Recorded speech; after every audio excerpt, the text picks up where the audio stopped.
여러분 안녕하십니까? 포항 MBC 뉴스투데이입니다.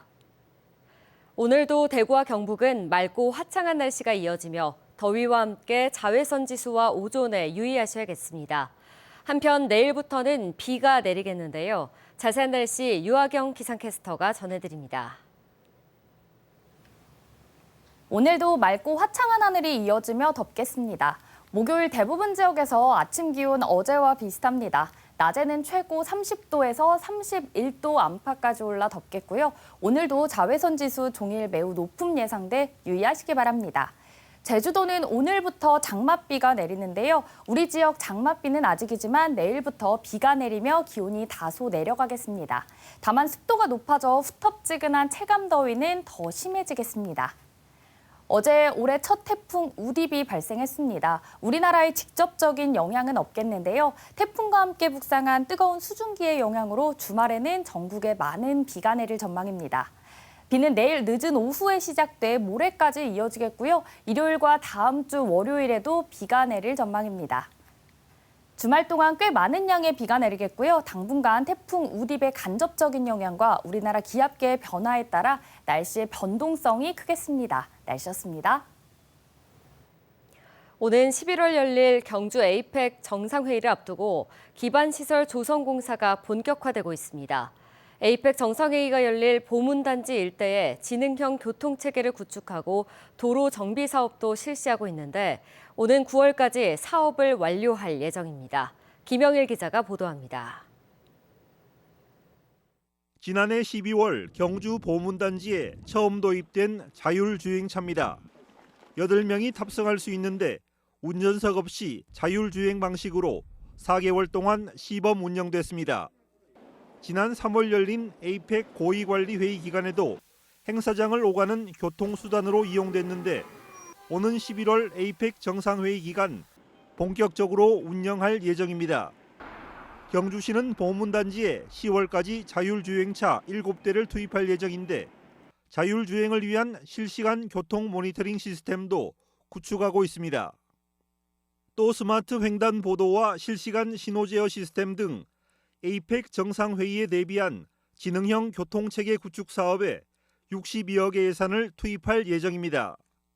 첨단 ICT 기술을 활용한 교통 시스템을 활용하여 도로 교통 흐름을 개선하고 자율주행 셔틀버스를 모니터링하고 교통신호 정보를 제공하여 안전한 운행을 하기 위해서 에이펙을 앞두고 도로 경관 정비 사업도 이달부터 본격화되고 있습니다.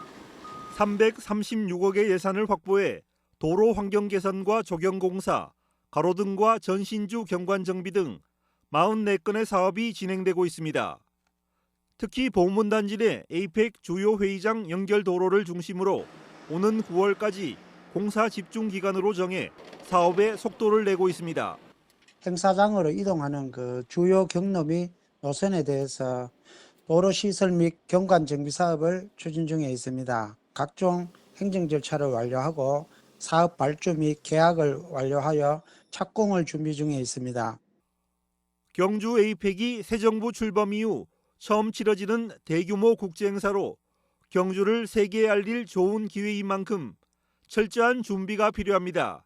MBC 뉴스 김형일입니다.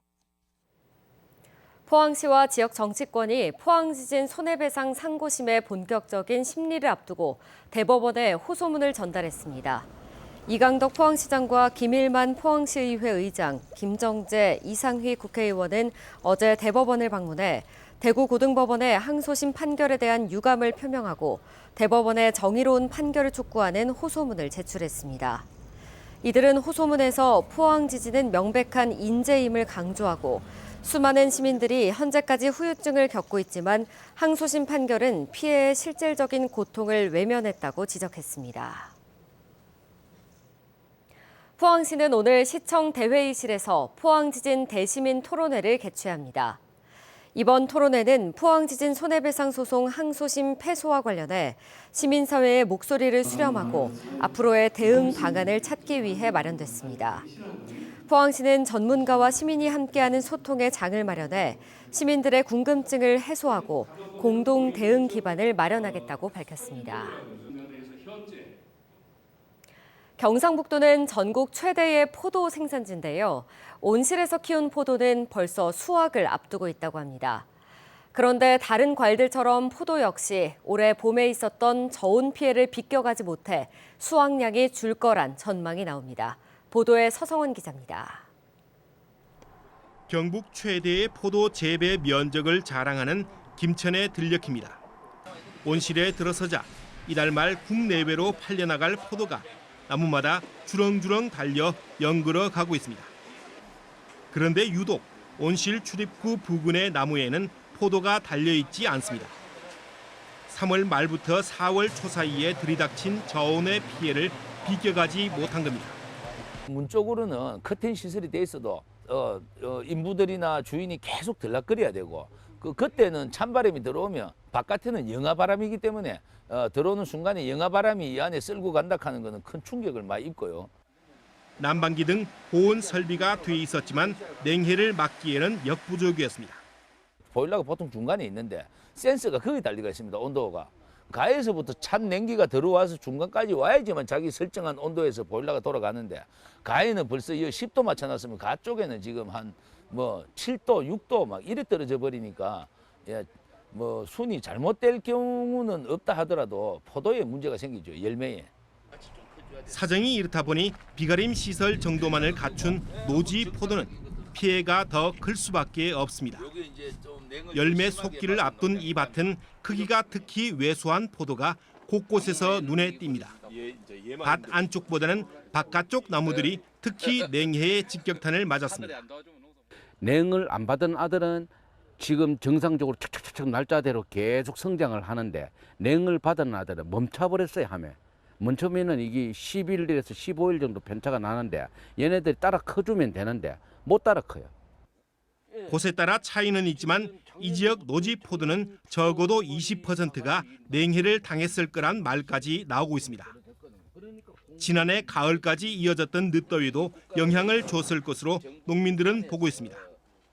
작년도에 8월 달에 모든 영양분을 저축을 해야 되는데 내 자식에 고온이 올라가니까 나부터 살아야 되니까 자식한테 영양분을 안 주는 거예요. 그러다 보니까 꽃대가 한 20% 감소됐다고 보면 돼요. 작황에 영향을 미칠 본격적인 더위나 장마는 아직 시작도 안 한 상황. 그래서 지난해보다 수확량이 20-30%는 줄 것이란 조심스러운 전망이 나오고 있습니다. 김천 지역 농민들은 수확량 감소에 따른 피해를 최소화하기 위해 덜 익거나 당도가 떨어지는 포도가 아예 시장에 나오지 않도록 하는 특단의 자구책을 조만간 내놓을 계획입니다. MBC 뉴스 서승원입니다. 논농사에 비해 밭농사는 기계화가 더딘 까닭에 일손 부족이 더욱 심합니다. 작물이 다양하고 재배 방법도 제각각이기 때문인데 농정당국이 맞춤형 농기계 개발에 속도를 내고 있습니다. 김건엽 기자의 보도입니다. 황토빛 밭에서 배추 모종을 심는 작업이 한창입니다. 넓은 밭에 작업 인력은 2사람뿐. 좀처럼 속도가 나지 않습니다. 고추밭도 사정은 마찬가지. 일손을 구하기도 어렵고 인건비마저 너무 올라 선뜻 사람을 쓰기도 힘듭니다. 13만 원, 12만 원 정도 이렇게 인건비를 주는데 한두 명이 들어간 게 아니고 하루에 20명, 30명씩 들어가다 보니 그런 인건비가 엄청나게 좀 힘들죠. 밭작물 재배는 파종부터 수확까지 5단계로 구분하는데 이 중 모종을 심는 파종 정식은 기계화율이 18.2%에 불과해 노동력에 의존해야 하는 상황입니다. 밭작물 기계화를 추진하고 있는 농촌진흥청이 고추와 배추 겸용 정식기를 개발했습니다. 표준 규격의 육묘판에서 배추나 고추 모종을 길러 이항기처럼 심는 것으로 작업 시간은 10아르, 300평당 2시간으로 기존 수작업에 비해 노동력이 7분의 1로 크게 줄어듭니다. 본격적인 보급을 앞두고 산불로 큰 피해를 본 의성에 우선 투입돼 농민들의 영농 재개에 큰 힘이 됐습니다. 밭작물 기계화율은 현재 67%. 사실상 완전 기계화가 이루어진 논농사에 비해 많이 낮은데 내년까지 77.5%까지 끌어올리는 것이 목표입니다. 지금 개발한 기계 같은 경우에는 경사도가 15도까지 적용이 가능합니다. 이후로 점점 경사도를 높여서 비탈진 지역도 가능할 수 있도록 연구를 할 계획입니다. 기계화가 진척되면 농가 입장에서는 인건비 같은 생산 비용이 줄어들고 그만큼 농산물 가격도 낮출 수 있어 농민과 소비자 모두에게 이득이 될 수 있습니다. MBC 뉴스 김건엽입니다. 경북도의회가 어제 6월 정례회를 열고 이틀째 도정 질문을 진행한 가운데 이민청 유치 노력과 경북교육청 AI 디지털 교과서 대응에 대한 주문이 나왔습니다. 김천 출신 최병근 도의원은 인구위기 극복의 해법으로 정부 이민정책 총괄부처인 이민청 설립과 경북 지역으로의 유치 노력을 강조했습니다. 지난 4월 경북의 제조업 생산이 전년 동월 대비 4.8% 증가한 것으로 나타났습니다. 전자통신장비와 자동차, 기계장비 등이 늘며 수출도 2.7% 증가했습니다. 반면 대형 소매점 판매와 건설 착공 면적은 각각 11.8%, 51.1% 줄었습니다. 대구와 경북의 6월 아파트 분양 전망 지수가 큰 폭으로 상승했습니다. 주택산업연구원이 한국주택협회와 대한주택건설협회 회원사를 대상으로 최근 조사를 한 결과 6월 아파트 분양 전망 지수가 94.6으로 전월보다 1.3포인트 상승했습니다. 대구는 전월보다 11.2포인트 상승해 89.5, 경북은 15.4포인트 올라 100을 기록했습니다. 대구의 한 새마을 금고에서 수억 원대 횡령 사고가 발생했습니다. 금고에 있는 진짜 돈은 꺼낸 뒤 온라인 쇼핑몰에서 구입한 가짜 5만 원권으로 현금 금고를 채워 넣어 감시를 피했습니다. 변예주 기자가 취재했습니다. 대구의 한 새마을 금고, 현금 금고에 수억 원의 가짜 현금이 쌓여 있다는 제보가 접수됐습니다. 창구에서 고객의 예금, 입출금 등을 담당해온 30대 직원이 오랜 기간에 걸쳐 현금을 횡령한 정황이 드러나 새마을 금고가 자체 조사에 착수했습니다. 해당 직원은 금고에 쌓인 돈다발을 가짜 돈으로 바꿔치기 해놓으며 감시를 피한 걸로 알려졌습니다. 돈다발의 맨 앞과 뒤에는 진짜 5만 원권을 쌓아두고 현금 다발 사이에 낀 돈은 온라인 쇼핑몰에서 주문한 가짜 5만 원권으로 바꿔치기 하는 식입니다. 새마을 금고 내부 통제 시스템에 적발되면서 직원의 횡령 의혹이 드러났습니다. 이상 징후를 발견한 새마을 금고 측은 현장 점검에 나섰는데 해당 직원이 횡령한 현금 규모는 수억 원대에 달하는 걸로 추정됩니다. 이 직원은 지난해 8월에도 부당대출을 받아 징계를 받은 적 있는 걸로 확인됐습니다. 새마을 금고 측은 해당 직원을 직위 해제하고 정확한 횡령 금액과 경위 등을 조사 중입니다. 새마을 금고 중앙회는 지난해 10월 현금 횡령 사고를 막겠다며 모든 지점이 한 달에 2차례 이상 불시에 현금 보관 금고를 점검하도록 했지만 내부 감시 통제가 미흡했던 것 아니냐는 지적을 피하기는 어려워 보입니다. 그런 부분들이 왜 이루어지지 않았느냐, 그럼 이루어지지 않았으면 업무적 절차나 시스템은 기존에 어떻게 했느냐, 이런 것들을 확인하겠죠. 해당 금고 이사장은 입장을 묻는 취재진의 질문에 할 얘기가 없다며 횡령 여부를 파악하고 있다고 답했습니다. MBC 뉴스 변예주입니다.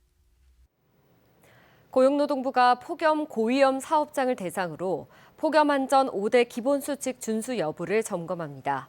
이번 점검에서는 특히 폭염 작업 시 2시간마다 20분 이상 휴식을 부여하는 수칙을 준수하고 있는지 집중 점검합니다. 폭염 고위험 사업장은 옥외 작업이 많고 온열 질환 산재 사고가 발생한 사업장 등으로 건설업, 조선업, 폐기물업, 물류업, 농림, 축산업 등이 포함됩니다. 경주시는 외동산업단지 환경 개선을 위한 산업단지 환경조성 패키지 사업을 본격 추진합니다. 외동 일반산단과 외동 2 일반산단을 연결하는 6km 구간에 30억 원을 들여 노후 가로등과 도로 등 기반시설을 정비하고 소공원과 산책로를 조성합니다.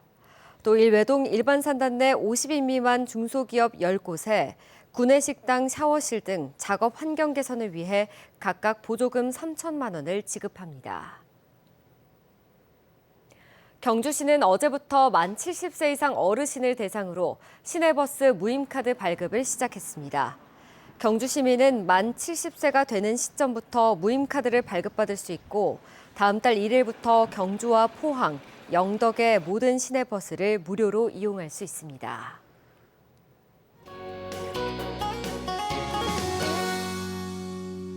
오늘도 맑고 화창한 하늘이 이어지며 덥겠습니다. 목요일 대부분 지역에서 아침 기온 어제와 비슷합니다. 낮에는 최고 30도에서 31도 안팎까지 올라 덥겠고요. 오늘도 자외선 지수 종일 매우 높음 예상돼 유의하시기 바랍니다. 제주도는 오늘부터 장맛비가 내리겠는데요. 우리 지역 장맛비는 아직이지만 내일부터는 비가 내리며 기온이 다소 내려가겠습니다. 다만 습도가 높아져 후텁지근한 체감더위는 더 심해지겠습니다. 어제 올해 첫 태풍 우디비 발생했습니다. 우리나라에 직접적인 영향은 없겠는데요. 태풍과 함께 북상한 뜨거운 수증기의 영향으로 주말에는 전국에 많은 비가 내릴 것으로 예상됩니다. 비는 내일 늦은 오후에 시작돼 모레까지 이어지겠고요. 일요일과 다음 주 월요일에도 비가 내릴 전망입니다. 위성 영상입니다. 오늘 전국적으로 서해상에 위치한 고기압의 가장자리에 들겠습니다.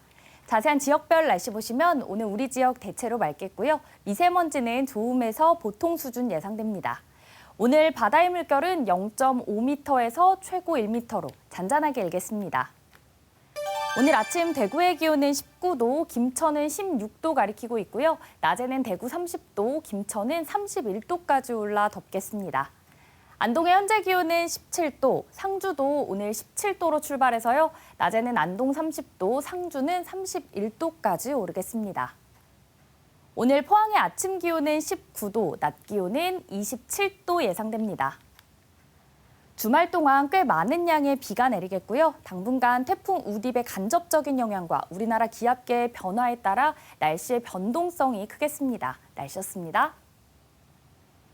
이상으로 포항 MBC 뉴스투데이 마칩니다. 시청해주신 여러분 고맙습니다.